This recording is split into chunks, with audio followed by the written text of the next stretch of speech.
And so actually Peshawd, when he first moved in there, he lived in the main house, but then he ended up renting out the main house and living in one of the quarters in the back.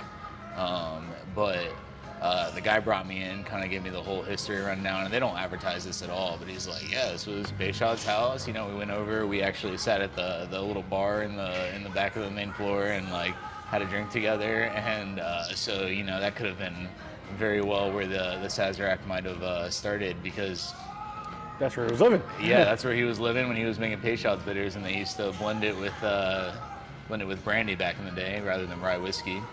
And so, you know, because it was also prescribed back in the day. It was medicinal. And so, as the you know, people started mixing things, that's kind of how the Sazerac became about.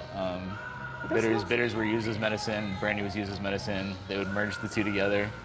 And so that was kind of a fun experience to kind of learn about that house and to be able to see that at like 4 a.m. in New Orleans as like a 21-year-old or whatever I was. Still kind of like learning the industry and trying to get to know Yeah, absolutely. out there throwing beads and then ending up in a historical. New Orleans is always a good time. I feel like I always have a real cool connection to the cocktail scene there. I mean, I've had snackeries with Beach Bum Berry in New Orleans.